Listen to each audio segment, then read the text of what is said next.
They thought they were fighting a war for territory, but the real battle was for tomorrow's weather. By 1943, both sides of World War II had learned one brutal truth. Whoever controlled the forecast controlled the fight. The weather decided when planes could fly, when ships could sail, when tanks could move, and when men would die. And while the world looked to the trenches, a quiet, invisible war was being fought in the clouds, across oceans, and deep within the Arctic. The Germans were the first to weaponize meteorology.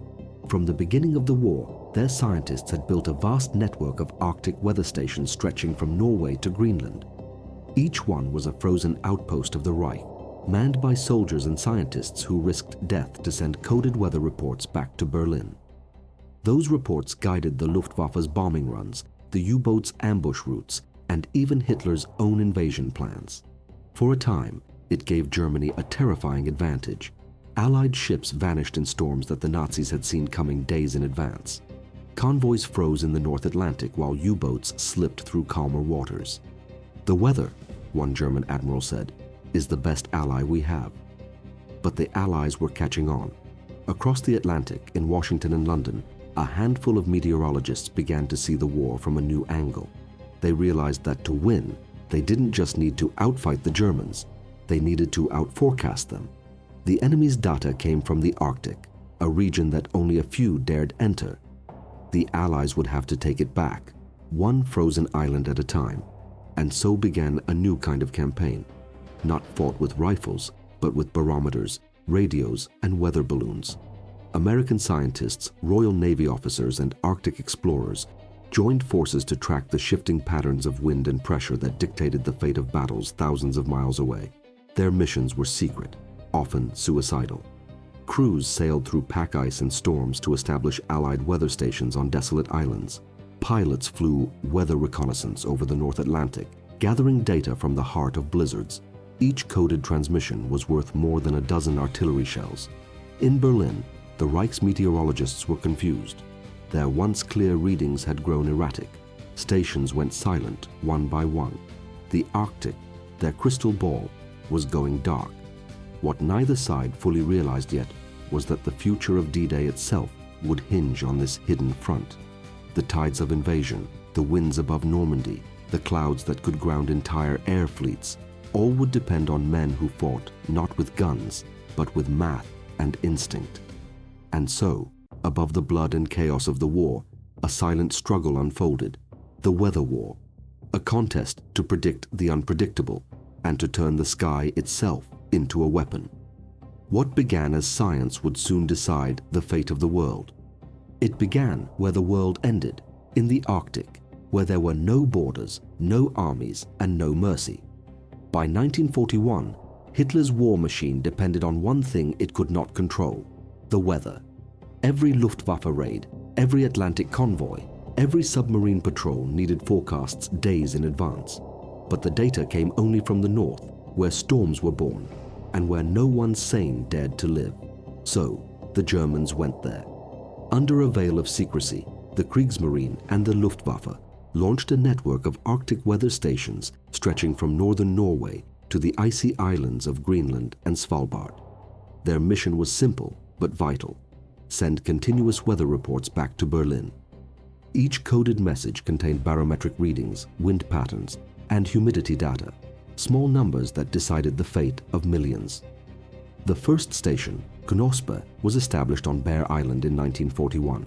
Others followed: Holzauge, Haudegen, Schatzgräber. Some were manned by meteorologists, others by soldiers disguised as scientific researchers. They landed from U-boats, unloaded crates of instruments and supplies, and vanished into the ice. For months, they lived in unimaginable conditions. Temperatures dropped to -40. The wind howled without pause. Food froze solid in tins. One German scientist wrote in his diary, "We are ghosts in a white world, sending whispers into the ether for men who will never know our names." And yet, their work paid off. The Germans' Arctic weather network gave the Reich what the Allies didn't have: predictive vision. Their U-boats prowled the Atlantic knowing where storms would strike, while Allied convoys sailed blind. When bad weather grounded Allied bombers, the Luftwaffe struck through clearer skies. The Allies, however, soon caught wind, literally, of the operation. Reports from Norwegian resistance fighters told of strange transmissions from the far north. Allied intelligence began tracking the signals, triangulating them through static-filled airwaves. They realized the Germans had built an invisible empire of weather stations hidden in the snow. Destroying them became a top priority. In 1943, British and American special forces began launching counter-expeditions. They sent patrols to Greenland's frozen coast, guided by Inuit hunters and Danish trappers who knew the ice better than any soldier. These men, unarmed, frostbitten, and half-starved, became the first to fight in what newspapers would later call the coldest war within the war. One such mission, Operation Solitaire, ambushed a German station on Greenland. The battle was short and brutal. Most of the German team froze or surrendered.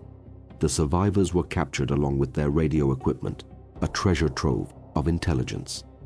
After that, Hitler's frozen outposts began to fall one by one. Some were bombed, others overrun by Arctic storms, others simply starved to death. Still, a few continued broadcasting, their lonely signals echoing into the void long after the Reich itself had begun to collapse. The last one, Haudegen Station, would survive until after Germany's surrender, its men stranded, forgotten, still faithfully reporting the weather for a nation that no longer existed. The Allies now understood something crucial. The Arctic wasn't a frozen wasteland. It was the brain of the atmosphere. Whoever held it could see the storms before they struck, could decide when the skies would open and when they would clear, and soon that power would belong to them. While German scientists froze in Arctic bunkers, the Allies were quietly rewriting the rules of meteorology. For them, the weather wasn't just background, it was the battlefield. In 1942, the British and Americans launched what would later be called Operation Weather Wizard, a joint effort to outthink, outmeasure, and ultimately outforecast the Third Reich. Their goal was bold: to create the most advanced meteorological network the world had ever seen, spanning oceans and continents, turning the chaos of the sky into a map of advantage. The center of this invisible empire wasn't in a fortress or a war room, but in small, wind-battered outposts scattered across the North Atlantic. Allied ships known as weather ships drifted in permanent positions between Greenland, Iceland, and Newfoundland. Their job was dangerous, dull, and indispensable.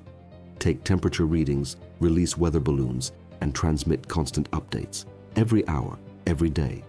The ocean was merciless. Waves slammed over the decks, freezing the instruments in sheets of ice. Crews lost fingers to frostbite. Some ships never returned, but the data they sent home, barometric pressure, humidity, upper air currents, became the lifeblood of the Allied forecast. Above them, pilots of the Royal Air Force's meteorological flight flew unarmed missions into storm systems no one else dared enter. They called them suicide flights, chasing hurricanes and lightning just to collect wind data.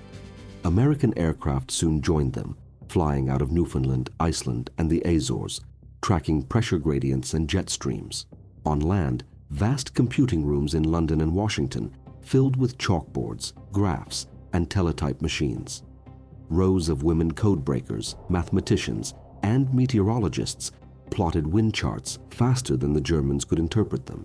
They were the invisible army behind the armies, the ones who decided whether a fleet would sail or stay grounded. In 1943, the Allies went further. They began launching hundreds of weather balloons from North America every day. Rising into the stratosphere, these tiny instruments drifted east, measuring wind speeds and temperatures, data that fed directly into new forecasting models. For the first time, the Allies could see weather not just on the surface, but in layers of the atmosphere thousands of feet high. Hitler's meteorologists were blind by comparison. Their Arctic stations were failing, their reports cut off by Allied raids and the encroaching sea ice. Their U-boats, once guided by perfect forecasts, now sailed into storms that tore them apart. Every ship sunk by rough seas, every grounded Luftwaffe sortie, every delayed offensive, all were invisible victories for this new kind of warfare. By late 1943, the Allied Meteorological Command had become the most advanced in history. Its headquarters at Dunstable, England hummed with coded transmissions and weather maps that spanned the globe. When the generals planned their offensives, they no longer just asked, "Where is the enemy?" They asked, "What will the weather be?" A new kind of general had emerged, the forecaster, and among them was one man who would soon face the most consequential decision of the war: when to launch the largest invasion in human history. His name was Group Captain James Stagg, and his judgment would decide whether D-Day would succeed or drown in a storm. It began with a question that could decide the fate of the world: will the weather hold? By June 1944, the Allied invasion of Europe, Operation Overlord, was ready. Thousands of ships were loaded, millions of men were waiting, and the eyes of the world turned toward one narrow stretch of French coastline, Normandy. The plan was so vast, so intricate, that even a single day of delay could unravel it. But there was one factor no general could command: the weather. The man responsible for that decision wasn't a soldier or a statesman. He was a Scottish meteorologist named Group Captain James Stagg. His job was to advise General Dwight D. Eisenhower, Supreme Commander of the Allied Expeditionary Force, on when, or if, the invasion should begin. It was, quite literally, the forecast that could change history. On June 3rd, Stagg entered the war room in Southwick House, England.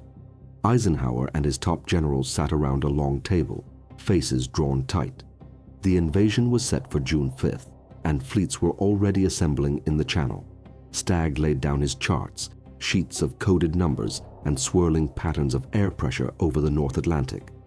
"Gentlemen," he began, "a storm is forming." The Germans had no idea. Cut off from their Arctic weather data, they believed the early days of June would bring calm seas and clear skies. Field Marshal Erwin Rommel, in charge of defending the French coast, had even left Normandy to visit his wife for her birthday. Hitler's entire weather network had gone dark, and now their forecasts were lies. But Stagg's data told a different story.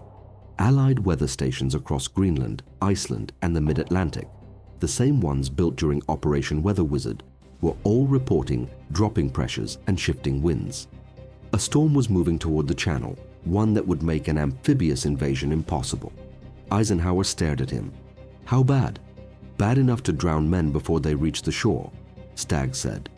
The room fell silent. Years of planning hung in the balance. Postponing the invasion meant recalibrating everything: tides, moonlight, timing, secrecy. Delay too long, and the Germans might discover the plan. Go too soon, and the storm would destroy it. For 2 days, Eisenhower's staff argued. American meteorologists said the skies might clear. British experts said they wouldn't.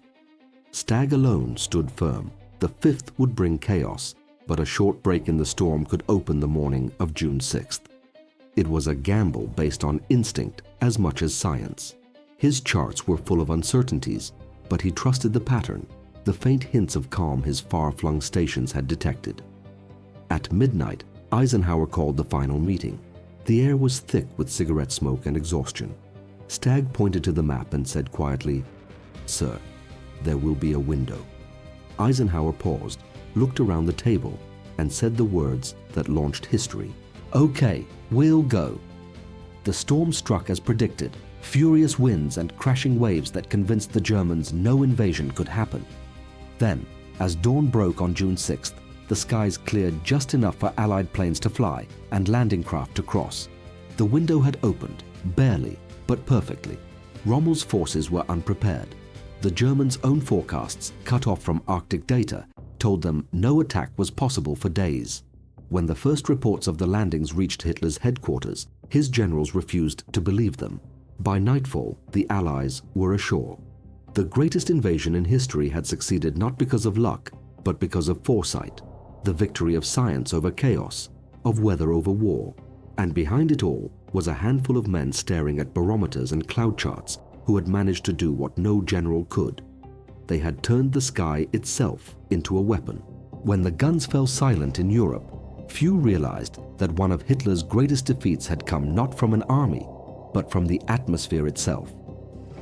By 1945, the weather war was over.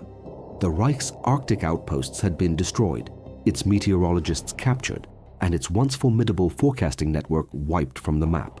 The same empire that had risen with lightning speed was brought down in part by a storm no one in Berlin saw coming.